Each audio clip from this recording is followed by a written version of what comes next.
ओम गणेशाय नमः। ओम नमः शिवाय। मैं निखिल ज्योतिष आचार्य आप सभी का मेरे चैनल पर पुनः स्वागत करता हूं।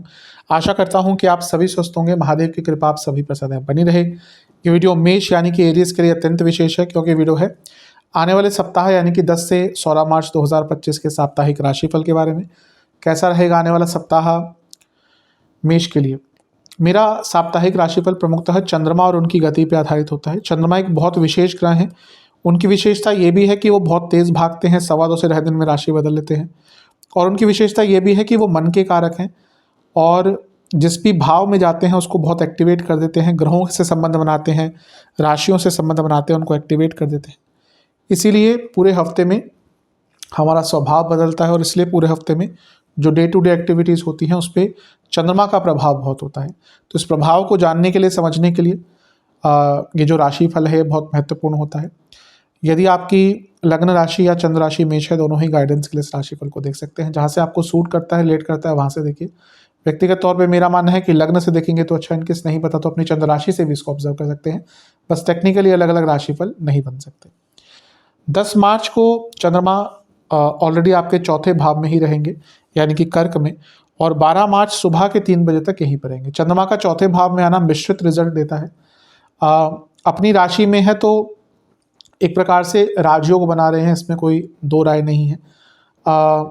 चौथे भाव में है और यहाँ से बैठकर वो 10वें भाव को देखेंगे। प्रॉपर्टी संबंधित लाभ दे सकते हैं, करियर संबंधित लाभ दे सकते हैं। लेकिन चंद्रमा यहाँ पर कारको भावनाशय दोष उत्पन्न करते हैं और राहु की दृष्टि का प्रभाव भी है। तो मानसिक दृष्टिकोण से बहुत कष्टकारी समय रहेगा। मानसिक प्रभाव यहाँ पे तंग करेगा। गलत ख्यालात आएंगे, पुरानी चीज़ों के बारे में सोचेंगे आप। बहुत नेगेटिव थॉट्स भी आ सकते हैं और घर में कलह क्लेश भी हो सकता है। ये बहुत विरोधाभास वाला समय है आपका, जहाँ भौतिक रूप से जो लोग काम करते हैं उनके लिए उन्नति हो सकती है, लेकिन मानसिक रूप से फैमिली लाइफ थोड़ी सी आपकी डिस्टर्ब रहेगी। तो अपने फैमिली लाइफ पर ध्यान दीजिए, ईश्वर की आराधना कीजिए, टेंशन कम लीजिए और एक प्रकार से शांति बनाकर रखिए। जल्दबाजी में मत पड़िएगा। मेष जो है वो चर लग्न है, यानी कि मूवेबल साइन है। चंद्रमा चर राशि में है और दोनों केंद्र भाव है। तो एक प्रकार से ना बहुत जल्दबाजी रहेगी और अपने थॉट्स पर कंट्रोल करना मुश्किल रहेगा। भौतिक रूप से अच्छा है, प्रॉपर्टी के लिए, करियर के लिए अच्छा है, लेकिन बाकी राहु का प्रभाव आ गया तो चिंताएं, भ्रम, भय, ये सब कुछ भी साथ में आ जाता है। तो इनसिक्योरिटीज बहुत तंग करेगी। मानसिक दृष्टिकोण से ध्यान दीजिए। नवांश कुंडली बता रही है कि भाग्य का साथ मिलेगा। दशांश कुंडली कार्य क्षेत्र में कोई बड़ा निर्णय मत लीजिएगा। अगर परेशानी चल रही है तो शांत रहेगा। कुछ लोग यहाँ पे जॉब छोड़ने का भी मन बना सकते हैं, अचानक से नहीं करना। बिजनेस के हिसाब से बहुत अच्छा है, कोई ज़्यादा प्रॉब्लम नहीं दिख रही। लव लाइफ में अपने पार्टनर का ध्यान कीजिए, बल्कि उनको ध्यान दीजिए, उनको समय देने की आवश्यकता है आपको। वैवाहिक जीवन ठीक है, ऐसी कोई प्रॉब्लम नहीं दिख रही। आराम से बातचीत कीजिएगा। स्टूडेंट्स की जहाँ तक बात है, थोड़ा टाइम अकेले बिताइए, आत्ममंथन का समय है। सेहत के दृष्टिकोण से कफ रोग बढ़ेंगे, छाती के रोग बढ़ेंगे, लोअर बैक में दर्द रहेगा, नींद नहीं आएगी। सर्वाष्टक में आपका भाग्य स्थान बली है, ये अच्छी चीज़ है। थोड़ा कष्टकारी रहेगा गोचर, लेकिन भाग्य स्थान के बली होने के कारण मदद मिल जाएगी। 12 मार्च सुबह के 3 बजे के आसपास चंद्रमा आपके पंचम भाव में आ जाएंगे, सिंह में, और 14 मार्च दिन के 1 बजे तक यहीं पर रहेंगे। चंद्रमा का पंचम में आना एक प्रकार से अच्छा ही होता है। केंद्र के स्वामी हैं और केंद्र के स्वामी त्रिकोण भाव में यहाँ पर आ गए, यानी कि एक प्रकार से ये राजयोग बन गया, लक्ष्मी योग बन गया। यहाँ पर गुरु से केंद्र में है तो गजकेसरी योग भी बन रहा है, वो भी श्रेष्ठ है, विशेष है। और सूर्य की दृष्टि है तो ये पूर्णिमा योग भी बन गया, ये भी बहुत अच्छा है। शनि की दृष्टि है जो कर्मेश है, लाभेश है, ये भी बहुत अच्छा है। तो फिर से भौतिक दृष्टिकोण से बहुत अच्छा समय है। भौतिक दृष्टिकोण से ये ऐसा कहीं ना कहीं कालखंड रहेगा जहाँ पर आपको बहुत लाभ प्राप्त होंगे, आइडियाज़ आएंगे नए नए। लेकिन ये पूर्णिमा योग बन गया क्योंकि सूर्य का प्रभाव है, और शनि की दृष्टि है तो विष योग भी बन गया, यानी कि चंद्रमा की सेंसिटिविटी भी बहुत है क्योंकि पूर्णिमा है, और शनि का प्रभाव आ गया यानी कि विषदोष भी बन गया। तो जो क्रिएटिविटी है ना, उसको नेगेटिव साइड में जाने के लिए भी टाइम नहीं लगेगा, यानी कि negative thoughts, over thinking, anxiety. तो क्रिएटिविटी ठीक है, लेकिन सीमा बहुत ज़्यादा धूमिल ही होती है। बल्कि कब आप क्रिएटिव रह रहे हैं और कब आप ओवर थिंकिंग कर रहे हैं, उसमें बहुत ज़्यादा बाउंड्री होती नहीं है। तो बहुत ज़्यादा गहनता से किसी चीज़ का विचार नहीं करना। जो आइडियाज़ आ रहे हैं उनको लिख के रख लीजिए, बाद में उनका उपयोग कर सकते हैं। और ज़्यादा जैसे मैंने कहा ना, किसी चीज़ के डीप में नहीं जाना, लेकिन क्योंकि लाभ स्थान से सूर्य देख रहे हैं जो खुद पंचमेश है, लक्ष्मी स्थान, लाभ स्थान के स्वामी शनि कर्मेश, तो कोई काम नहीं बन रहा था वो बन सकता है, लाभ प्राप्त हो सकते हैं, और जैसा मैंने कहा प्रॉब्लम्स के सॉल्यूशन भी मिलेंगे। जो लोग जॉब चेंज करने का विचार कर रहे थे उनके लिए भी समय कहीं ना कहीं अच्छा है।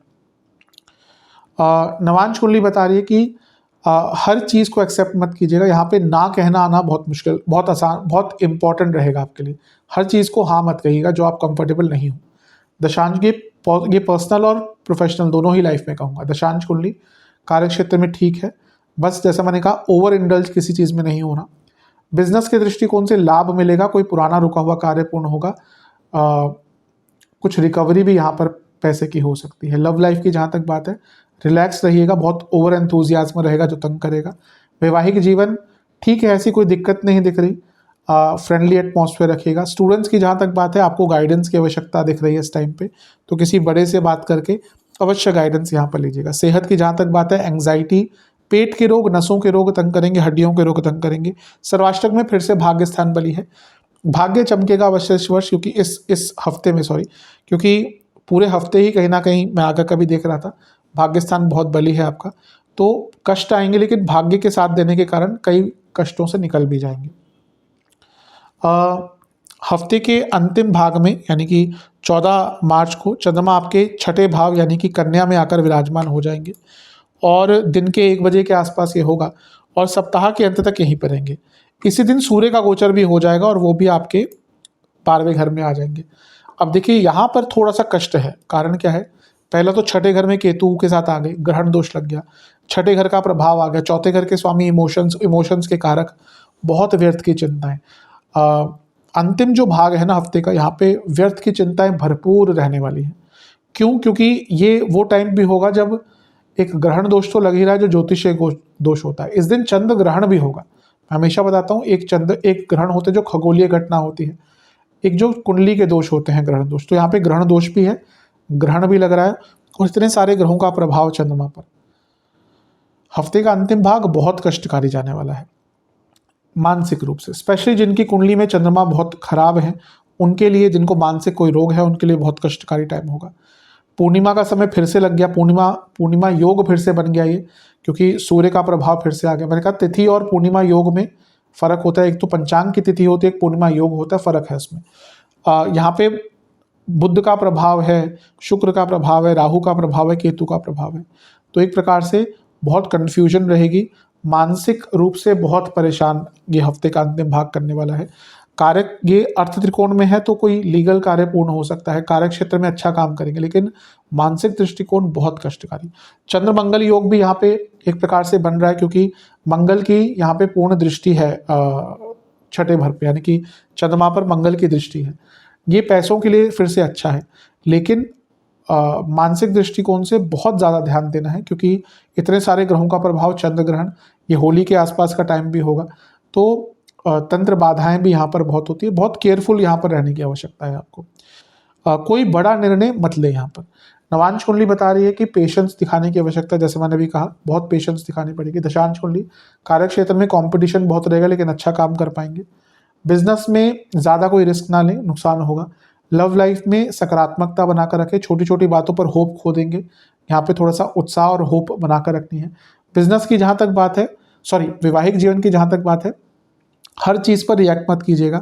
हर चीज़ पर रिएक्ट करना शुरू कर दिया तो बहुत झगड़े होंगे। स्टूडेंट्स के हिसाब से आपको थोड़ा सा आगे का विचार करना पड़ेगा और थोड़ा सा एक्टिव रहना पड़ेगा। यहाँ पे लेजीनेस बहुत दिख रही है।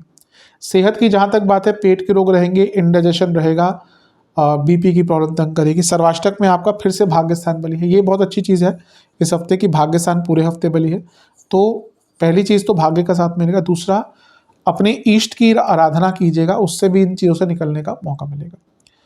उपाय के स्वरूप में आपको हनुमान बाहुक का 2 बार पाठ करना है और बजरंग बली को गुड़ का भोग लगाना है। आशा करता हूँ कि वीडियो काम आएगी। चैनल पर नए हैं सब्सक्राइब कीजिए, वीडियो को लाइक कीजिए। मिलता हूँ अगले वीडियो में, तब तक के लिए ओम नमः शिवाय।